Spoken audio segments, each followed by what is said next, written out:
The qualifications at Silverstone have ended with a big disappointment for Ferrari, in my point of view. It's a shame because that little bit at the last turn was enough to lose the chance to at least conquer the front row for Ferrari. Hamilton and Leclerc are currently in 5th and 6th position. Instead, we saw the extraordinary pole position of Verstappen in first place, who was the last to make the attempt in Q3, and to put it up there in 1:24.892. Let's comment on the qualifications together. Let's see all the details, telemetry, radio teams. Let's see exactly who was favored before the last curve, who was favored after instead the last curve. Let's see all the details first. Of course, I remind you to subscribe and activate notifications so you don't miss any videos on the channel, and please leave a supportive like. Share your top 3 predictions for tomorrow in the comments, and I'll reveal mine at the end of the video. But let's start right away to see the ranking we said. Verstappen in pole position 1:24.892, which with such narrow gaps gave a 10th to McLaren, which however remains always a favorite car, and Red Bull on this track was anything but the favorite car.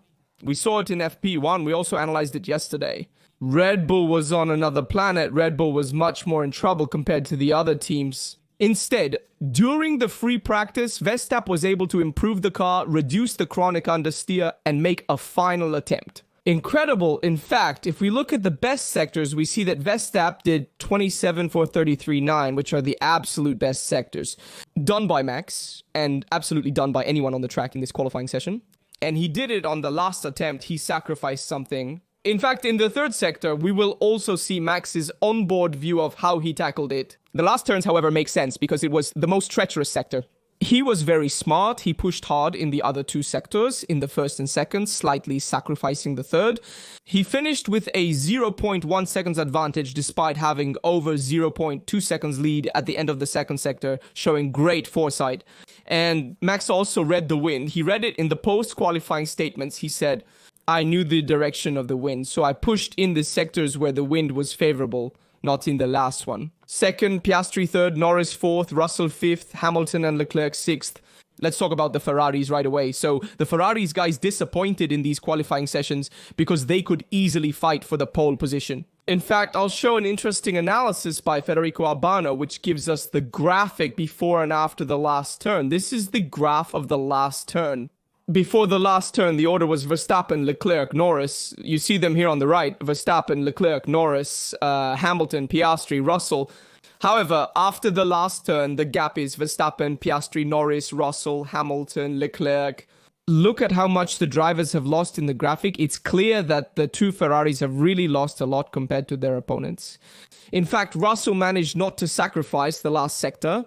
In fact, if we look at this graphic and I also show you the standings, we see that Russell is the only one who did the best sector in the last attempt in Q3. This means that Mercedes pushed hard in the last part of the circuit, also because it was a bit less suffering compared to the opponents, which maybe pushed more in the other sectors and found the tire not ready in the last sector, while Mercedes pushed less in the other 2 sectors. In fact, it did 27.6, 34.1, but the tire in the last sector was still ready. And Russell pushed, that's why the graphic shows us Russell going very fast in the last 2 turns, while Leclerc and Hamilton made some small mistakes, especially Leclerc with a big mistake in the last turn that cost Leclerc the first row as he was there with Verstappen at the front. But we like this Formula 1 from a certain point of view because it's a super tight Formula 1. It's a great pity for Ferrari because starting in 5th position with Hamilton and 6th position with Leclerc, on a track where everyone is close, both in terms of qualifying gaps and race pace, it's tough because you have to play it out in the race. Strategy will determine if it will be 1 or 2 stops, as doubt remains. Certainly Ferrari still has a great chance, but it played it all in that last turn. I'll let you hear Leclerc's team radio too. I can't tell you what it says, but we'll listen to it together and comment on it. And I'll also give you my opinion on it.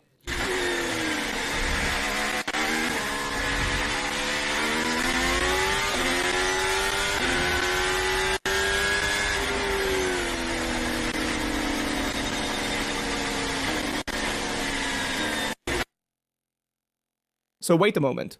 I'll show you the image first, which is very symbolic. He punches the steering wheel and then we'll go see it together. We'll go hear it. So look here. He gets on the straight and you can clearly see how he punches the steering wheel a lot. Leclerc is not happy with this time, especially the last two curves that he got wrong. And you can really see his frustration because he knew he had the potential maybe even to take pole position or at least to fight for the front row. And that's a real shame because when you have the chance in your hands and you can't make the most of it, it's really a shame. Since we always say, damn, the Ferrari won't start. They don't have the car to be able to fight up front when they have the car to fight for pole position. It's the drivers who make mistakes. This is really, I repeat, a great pity because there was a chance to be in front. And once, if you start in the first row or even in the first position, you can realistically fight for the win. Starting behind all the opponents is a bit more difficult. You can still win, but it still becomes more complicated. Let's now listen to Leclerc's team radio right after he punched the steering wheel, which is a fairly symbolic team radio. It demonstrates Leclerc's strong determination to secure the pole position. Let's hear it together. Look, I'm such a fucking idiot. I'm such a fucking idiot. That's all I am. Yeah, but it's fair. It's strange how Leclerc, every time he makes a mistake, he insults himself so much. Leclerc is very, very self-critical. And this thing here is usually a characteristic of great drivers. It's a very positive thing from a certain point of view. Because you always want to do better. You're always in the mindset of constantly correcting yourself to be the best version of yourself as a driver. However, at the same time, and I also want to share my own thoughts on this, I think he is even too much so. And this obsession with precision in the lap also leads him to make that small blunder. Or be unlucky in those situations where Max, maybe he is less precise than Leclerc even in the qualifying lap, but he manages to prevent some situations, to readjust, recalculate in his mind how to approach the lap, how to handle a certain situation. In fact, we always say Leclerc on paper. Perhaps he is one of the fastest drivers on the grid, but in the end, Verstappen is one of the most solid drivers on the grid, which are two very different things, being fast or being solid. I really like Leclerc as a driver. He's one of my favorites. Hamilton is also among my top drivers and the one who made me fall in love with Formula One. But to truly be champions like Hamilton, like Verstappen, you also have to be solid on the track and bring home the results. So this self-criticism from Leclerc is good. But we also want to see a step forward in trying to prevent these situations. Maybe in this case, he tried to do his best to bring home the pole lap. But a front row would have been enough in this case, and he could have calculated, he could have prevented with the situation at the last corner. Like Max did, pushing hard in the first two sectors while slightly neglecting the last one, getting himself up front. In Max's case, he got the pole. The Leclerc could have gotten the pole position or the front row, or even started third. Anyway, you can't afford to start behind a Mercedes because, guys, now everything is fine. But we couldn't see Ferrari behind Russell this weekend. I mean, Ferrari from the free practice has always been stronger than Mercedes, but very much in line with McLaren. Red Bull, which seemed to be the third strongest team at the start of the weekend, was outperformed. Red Bull was Verstappen. It was ahead of Mercedes, but behind McLaren and Ferrari. Ferrari was there, with McLaren perhaps slightly behind McLaren, but very little. Even though Norris himself said, we don't have the pace of the Ferraris. But even there are many statements, perhaps circumstantial and to hide a bit and also a bit political. Instead, in this case, we see both Ferraris behind Russell, and this is a bit of a sore point, if you will, because we can still concede to Verstappen, Piazza, and Norris. But Russell, who pulls off the perfect lap on the last attempt in Q3, and you, Hamilton, or you, Leclerc, can't you pull off the perfect lap? Why do you make that little mistake? In the end, it's a great pity. It's a great pity. Then, of course, they tried until the end, but it's really a shame. The gaps are very close. 1/10, 1/10 and 1, 1/10 and 3, 2/10, 2/10 and 2. They are very narrow gaps. So a small mistake, a slight slip, and you go from first to sixth. So this is also something to consider. Another thing I want to point out is that Hamilton, on paper, had better sectors than Leclerc. So if we look at the best sectors of the drivers, we see the first better sector of Leclerc. 27, 6 that of Hamilton, 27.5, Leclerc 34.0, Hamilton 34.1. The last sector, Hamilton also had better than Leclerc, 23.2 and 23.3. In short, on paper, even Hamilton could do a little more. He easily had a 24.9. Hamilton could do it so he could still get into second position just as Leclerc could. If he had done the perfect sector, he could get ahead. But certainly, Hamilton had an even greater potential than Leclerc from what we saw in the qualifiers in the end on the dry lap. And so it's a bit annoying for Hamilton to see him there behind. But we also need to recap what we saw earlier during the qualifying session because there were also other situations. First, an important thing.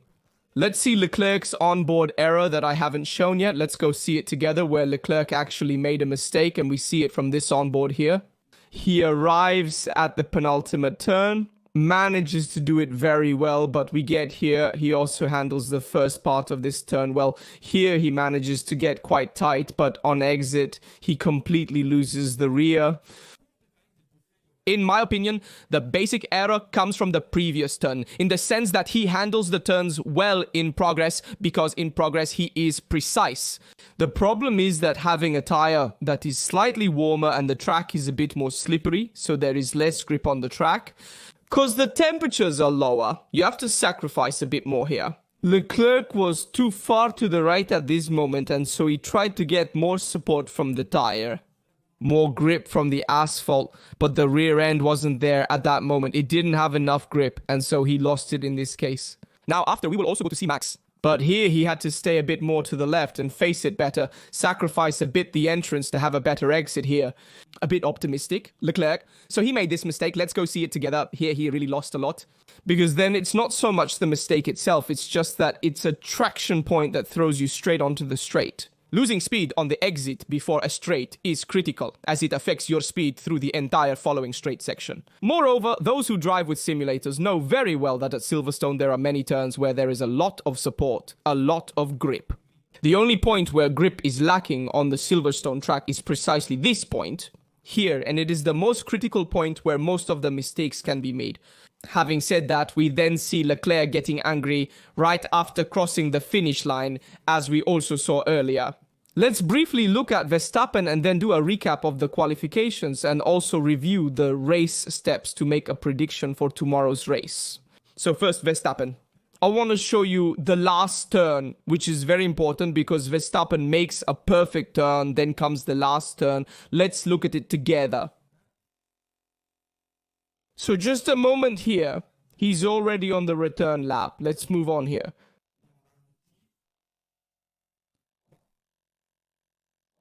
It seems to me, yes, no, it should be here, it should be, but I'm not sure. Wait a moment, maybe it's already here for a moment.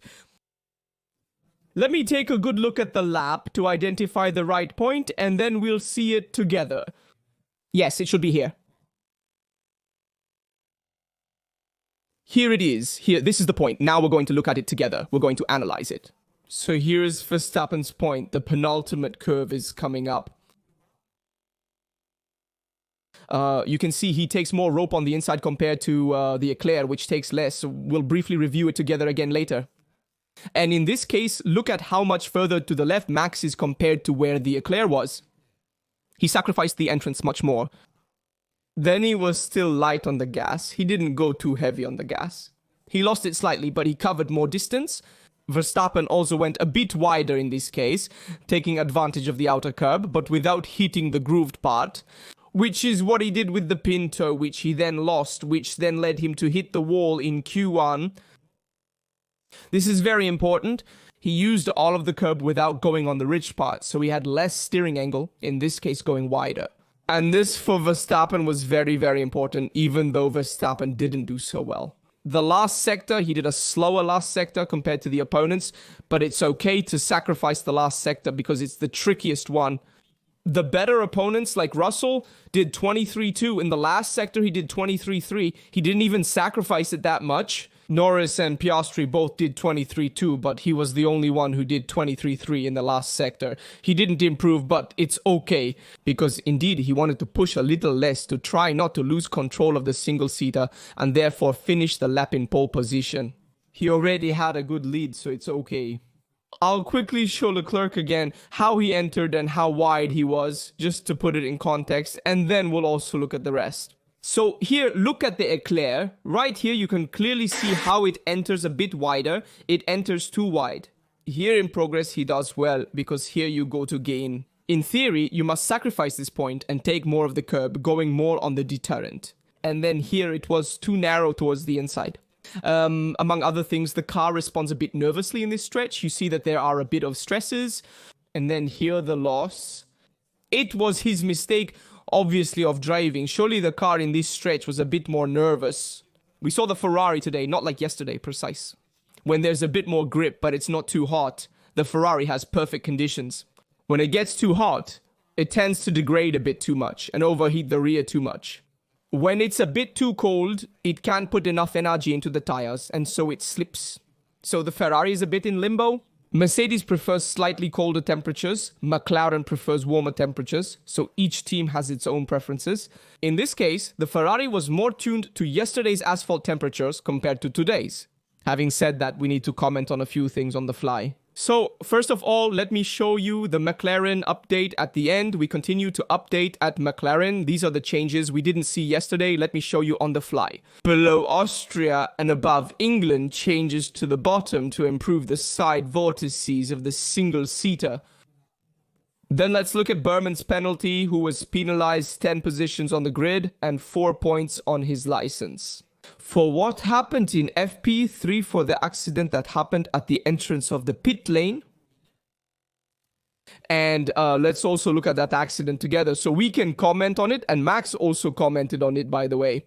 And then we'll also look at Colapinto's in qualifying. So here it is. This is Berman's accident in FP3. Let's move on.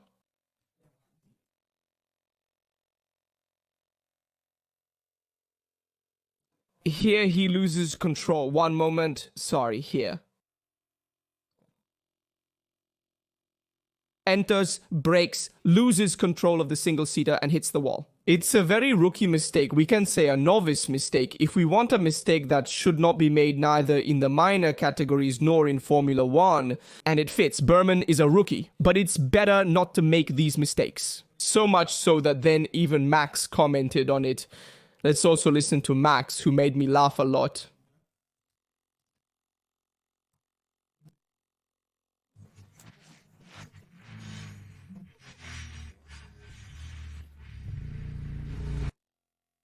Well, Max says, oh my god, someone had an accident entering pit lane. I'm surprised at this. And I want to show you now. Well, let's comment on Colapinto's accident for a moment first, and then we'll also say a few things about Hamilton, because he risked a lot in Q1, and I also want to say my piece about it. So this is Colapinto with the mistake made in Q1. Let's look together. Let's always move forward. This last turn, which then, well, it's not the last turn, but you understand it's the penultimate turn. This one, then there would be that turn up ahead. Anyway, it goes here. It enters too narrow. Look here how narrow it enters. Let's take a quick look from here. So here, it's a bit too wide. In fact, you have to take it a bit, that red deterrent, because otherwise you enter too wide. Here you are too close to the right curb. Here you see that it is too close. So the greater steering angle than expected makes the car rotate. The Alpine already doesn't rotate much on its own, and here you see that it goes wide. He goes to call the steering again to this chronic understeer in progress bar exit, and here he goes to touch the external knurling. But you have this triangular part here of the external curb that is a bit higher, and then also takes the part of the final curb, the black and white one. Underneath, in the Venturi channels, it gives gas, loses control of the single-seater. A very serious mistake, this one too, in my opinion, and then it hits the wall and stays out of some. A situation that Alpine is experiencing very critical. Also, because anyway, his teammates Gasly did well, guys. Remember that Gasly finished 10th, that is Gasly 10th and Colapinto 20th. Yes, obviously Gasly has many more years of experience, Colapinto much less, because in the end he debuted last year, and then after this year he replaced Dwan. However, there is too big a difference between the two Alpine drivers, and therefore Briatore will also have to make a decision. I believe they will make it soon. Replacing Colapinto is unfortunate, as he is a great talent. But he made too many mistakes last year already in Williams, and he made too many mistakes this year in Alpine as well. Too much money in accidents and too many mistakes for the Constructors' standings, because it's less money for Alpine in the Constructors' Championship. So this is not good. I also wanted to highlight Will Berman, who, after the mistake he made in flip 3, still finished in 8th position. So let's say ahead of his teammate 15th with, so this is very good for him. And I wanted to comment on Hamilton's situation because Hamilton took a huge risk in Q1. Let's also look at the radio team because it was a fairly radio team. Quite drastic in the sense that here we see the radio team between Hamilton and Riccardo Adami. Hamilton saved by 0.03 seconds, so 30 thousandths, and Hamilton asks slowly, "Box, we are at risk. Can we still go on track or not?" Negative. We have to go to the box, that is. We can't continue to stay on track because he had no more gas. Hamilton, so he had to come back and he really risked a lot. Because if he had stayed out of any, if it had been a huge blow against Hamilton, that his home race remained excluded. In Q1 then, guys, Hamilton served himself in Q1 by 30 thousandths, a mistake that a top team cannot afford to make, to send a driver on track with little fuel. Then, of course, Hamilton will surely be able to do perhaps a better lap, but Hamilton says there's still time. Why? Let's not do another lap. You're out of gas, Hamilton. So there was a mistake or misunderstanding between Ferrari's pit and Lewis Hamilton, who this time got away with it. Was lucky, but be careful because in other situations we would have talked about a Ferrari mistake and a Hamilton out in the first corner. So this thing here should not be overlooked. Having said that, let's see. There's the team radio, what we've seen. I'll show you the team radio for comparison, the one from before. Leclerc, who insults himself, as I told you at the end of the qualifiers. Hamilton alone at the last turn. I thought it was a very good lap. I didn't have grip at the last turn. And it's a shame because he was a 10th from P1 and says Riccardo Adami only at the last turn. Otherwise, we were there and we were about to take pole position. So we are P5. Verstappen, on the other hand, has improved. He did 24.8 instead. Lambiasi says, what a great lap, 24.8. Mate, great position, fantastic. Verstappen's happiness contrasts with the disappointment from Ferrari, Leclerc, and Hamilton.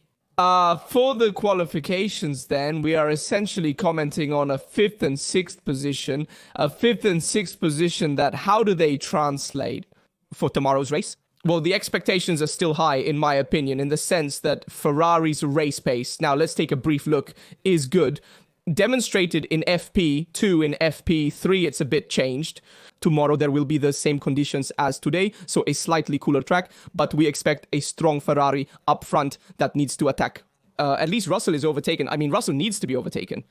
The McLarens, in my opinion, we can also fight with the McLarens, especially because the McLarens will try to fight with Verstappen, and Verstappen will make life hard for the McLarens, so Ferrari can take advantage of it. In this situation, in my opinion, at least one of the two drivers should bring home a podium finish. Then if we can do something more, all the better.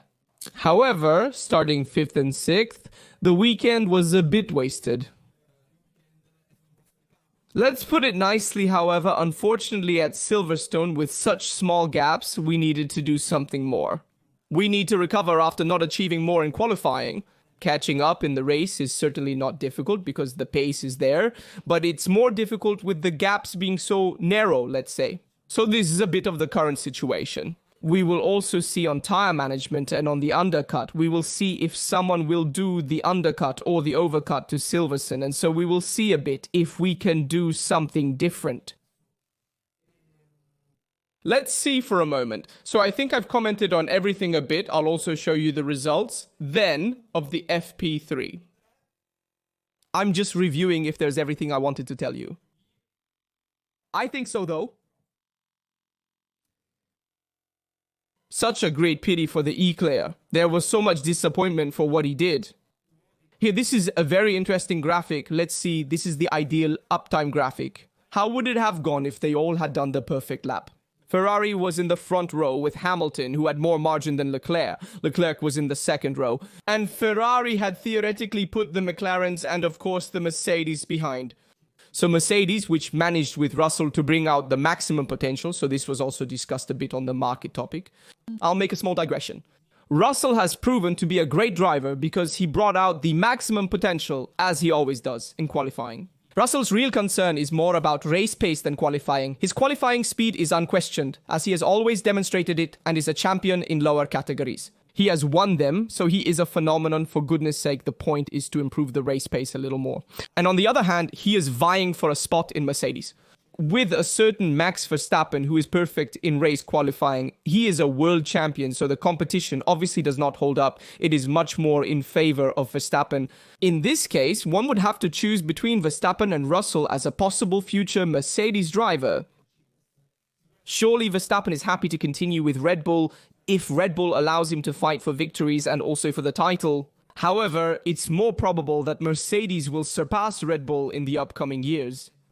Let's also look at the pace before the race together. Let's look at the qualifying times, which we want to see with you, the differences between the various top teams, and we're going to analyze them together. Let's look at the difference between Verstappen, Piastri, take Russell, Hamilton, and then we'll look in detail at Hamilton and Leclerc so we can see the differences between the two Ferrari drivers. So here we see how Verstappen in the last attempt, 1:24.8, does Maggots Beckett. Much stronger than his opponents. This is where he gains his advantage. Verstappen loses in the last curves, not before. The delta clearly shows us this. Verstappen has an advantage before the last curves of 3.5 tenths. 2 tenths and more on Russell, the 2 tenths and more on the Ferraris, the 2 tenths and more on the McLarens. We arrive after the last curve. The gap decreases a lot. But why was Bessap far-sighted?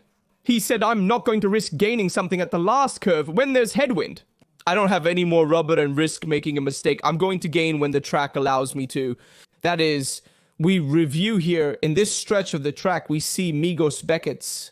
And also, among other things, curve 3-4 here gains a lot, curve 1-2, and then 3-4 in particular here, curve 1-2. In fact, 3-4 struggles a bit more, still curve 1-2, he manages to go much faster. In this case, Verstappen also, because since he did the lap last, he had a little more grip than his opponents. This little, but sure for that in the fast stretches. He went faster even at STOWE. However, Verstappen did not go so strong compared to his opponents. Even at Stowe turn 9, he was a bit behind. Sorry, not turn 9, Stowe turn. I don't remember what number it is, but anyway, he was not so fast. Turn 9 is Copse. And instead, here ahead, we see that he also loses. So let's say, in this case, if we also see the gap before the last turn, we see that Leclerc was there. In line with the McLarens, in this case with Piastri, so with the time of the second position, so a pity for Leclerc. Let's also look at the difference between Hamilton and Leclerc in the dry lap. So we make a comparison between the two Ferrari drivers, who, among other things, the union of the two laps would have made the pole position. So this is also a significant fact. So let's see the difference together. Hamilton in red, Leclerc in white. And we see how Leclerc was a bit faster in the middle part. In fact, we see that towards Maggots and Beckett's, he was a bit faster. While in the last sector, we see how Leclerc pushed hard at the entrance before the penultimate turn, so the turn with the left. He lost significant time in the final sector, especially on the exit, as we can see here. Hamilton went fast, but he went slightly faster on the exit, despite making a minor mistake. I saw Hamilton lose a lot on the entry of that left turn. He also took a bit of the grass there. He didn't enter very well. He went a bit slower compared to the opponents. So up to this point, here are the times. The two Ferrari drivers were aligned, then one way or another both made mistakes on the last turns. So it's a shame for the two Ferrari drivers. For tomorrow's forecast. First, I'll briefly show you the race steps. We've already analyzed them yesterday, but I'll let you review them quickly. This is the list of race steps of the drivers with Leclerc, Hamilton, Norris, Piastri, Verstappen, Tsunoda, Russell, Antonelli. These are the race steps with medium tires. Hamilton also used soft tires for a short period. So this is a bit to note in the FP2. So I'll show them to you for the sake of Chronicle. We already analyzed them yesterday, so I won't repeat myself. Be careful.